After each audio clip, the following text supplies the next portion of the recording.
Hey everyone, it's Sam here, and today I'm back with another of my pop-up side box cards. So if you are new to my channel, I like to do mini series on a specific card style. So for example, this is the side pop-up box, and I've done it in all the sizes that I think lots of you will enjoy making. And then I'll move on to a new one. So I've already done, this is an 8x8, this is a 4x8 slimline, this is a 6x8 C6 size, and this is a 5x7. So I've still got a 6x6 to do, but today I'm showing you the 7x7.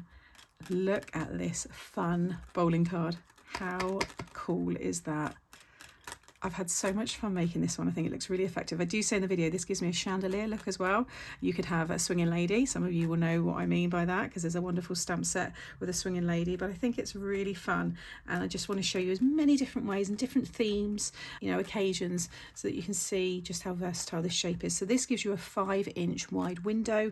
This one gives you a 6-inch wide. This is a 4-inch wide, and these two are 3. And then the 6x6 will be a 4-inch wide window. So it would be this width, but it would be 6 tall. So hopefully you've really got a nice mix here to suit a lot of your supplies that you've already got.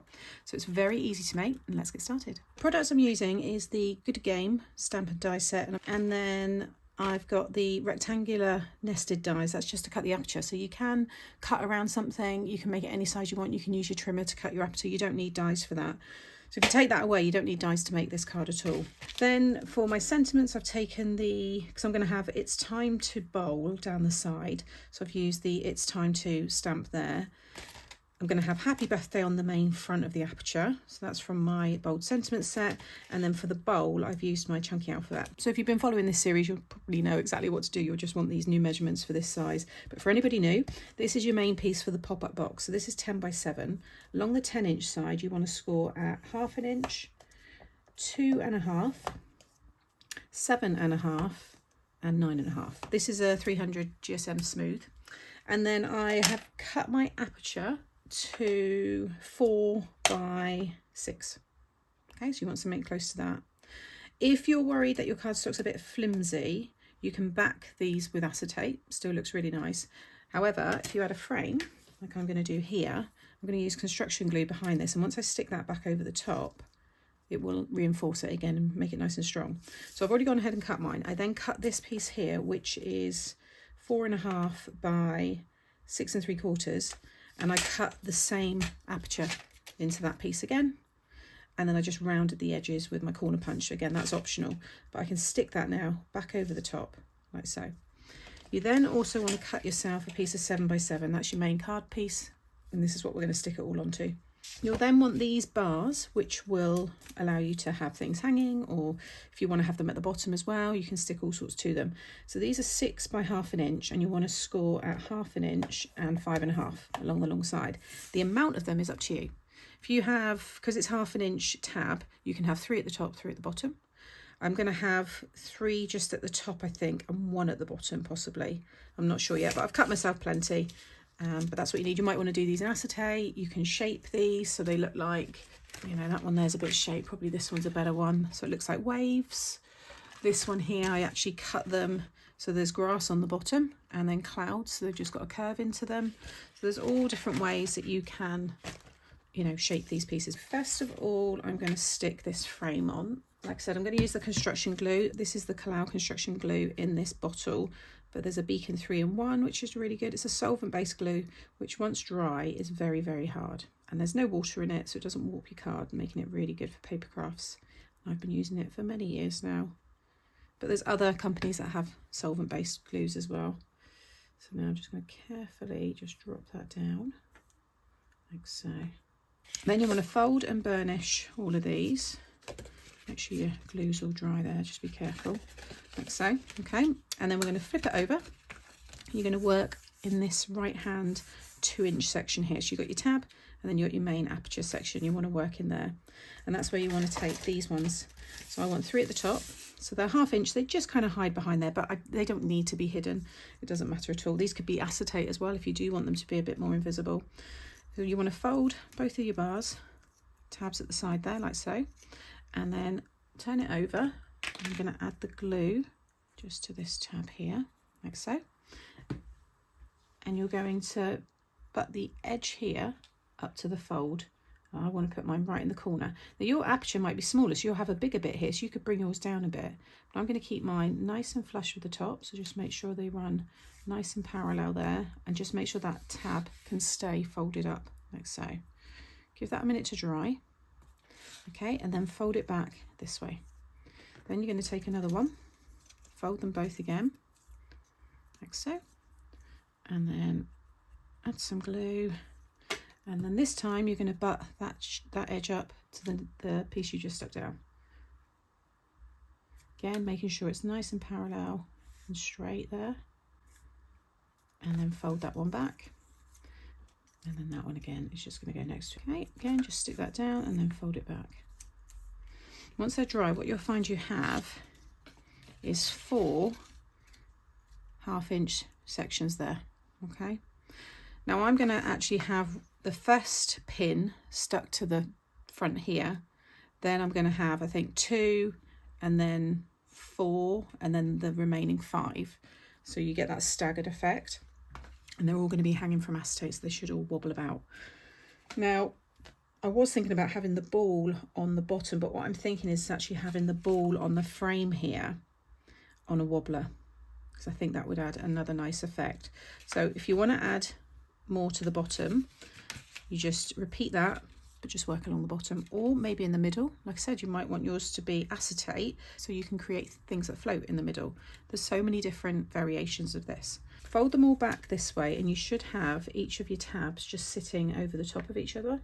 So just add your glue, like so. And then you want to fold the whole front piece and that other 2-inch section right over. And just make sure that everything is tucked in underneath there. But they will perfectly sit within that 2-inch section because of the sizes. And then carefully just bring everything around, fold it back the other way. Now I've got my bars, and they just hide there nicely behind the frame. So next you can stick this now onto here, because you've got your aperture there, it's easy for you to decorate, and then we will add these pieces, because this one will cover your tabs when you stick it down. So I'm going to use the construction glue again and run that down both of these side tabs here, and then you want to the fold here, you want to sit right up to the left hand side. And don't worry if the glue goes into this section, because you're going to cover all that. Give that a minute to grab, and then just fold this one down, and the whole card will sit within that 7x7 piece underneath. And just give all those score lines a really good burnish. Give that tab, just give everything a chance to really stick to each other like so. And then I always like to go back again the other way. So don't worry if some of the glue comes out, because you're going to cover that. And then I can just go in and just make sure they're really secure. Okay, like so. So then I cut these 2 pieces here. Actually, I didn't show the pattern paper because I thought this worked quite well for the alley, and that's the wood effect one here, the pine kind of like wood floorboard kind of style, and that's from my Would You Believe It paper pad. So I've cut this one so it's just under 5x7, just a smidge under, so it can slide and cover all of that section. And then this one I've cut down a little bit more, so I've got a bit of a border, and this is 1 3/4 by 6 3/4, and that one is going to go on the side there. So stick those down next. The plan now is to have these all laid out.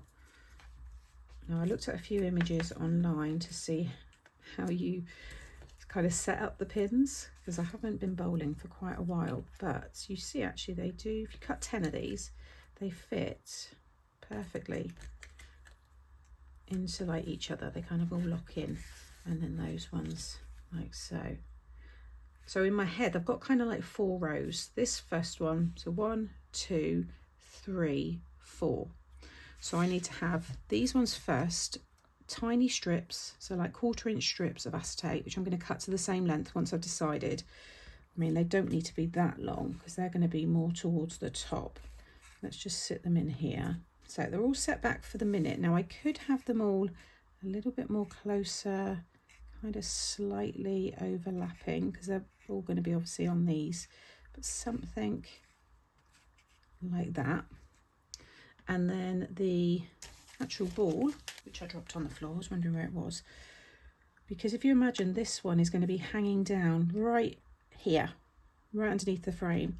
So the ball on a wobbler here, I think is going to work really well. And for anybody who's wondering what the hell a wobbler is, I'll have them linked below the video, but they allow you to have extra movement on your cards. So I've got one there. I've used them on lots of my cards. I've got the little anglefish there. Did I do one on the aliens? No, I didn't on the aliens, but I use them on a lot of my cards. So I think that on a wobbler there, the sentiments, and then the big happy birthday, the happy at the very top there, and the birthday at the very bottom. But I think first of all, I need to get all of these down. So I've got my acetate here. I'm just going to cut very thin strips and add a little bit of glue, and you're going to stick them behind each of the bars, whatever it is that you are, you know, having hanging. And sometimes you don't need acetate. So for example, you know, I've just stuck the rocket directly onto that one. You don't need to have something on every bar. I mean, that one's got nothing on there. These two, that little alien, or both of them are on acetate. The fish here, just so you can see. Yeah, so that's, I'm going to create this look here. See the strips of acetate coming down. But everything on the bottom there, bar the fish, is all just stuck directly onto those bars. So you don't have to use acetate, but I want it to look like this is all kind of in motion. Okay, so they're all stuck down. It looks really effective. It's hard for you to kind of see, but can you just see them all jangling down? And they literally just hang. It really is effective. It also look like a chandelier as well. You could have all beads and stuff hanging down. I don't know. My mind goes away with me sometimes when you do one card, but then it starts to give you ideas for other themes and stuff. So now I just need to add these bits here. And see the it's time. I like to do everything a bit wonky because then it's easier. You don't have to worry about straightening it all up. And then, like I said, these are the little wobblers. So you get like a thin edge and a thicker one. So the thin edge is, I always put that onto the back of my, you know, image, whatever it is that I want to wobble. So just stick it onto the back there and squash it down like so. And then take the backing off of the other side. And this is what I want to make sure I get onto just the frame part because it is sticky. Yeah, that looks really cool. And then I'm going to have, said, the happy, do we like the happy birthday? I think it does look quite nice like that. Yeah, I think I'm going to do something like that. Okay, so there is the finished card. How effective is that? I think that's really, really fun. Happy birthday, it's time to bowl. And then you've got the little ball there as well that wobbles about. I think that is really, really cool. So there is your 7x7. We'll do a quick recap. That is your 6x8. Then you've got your 5x7,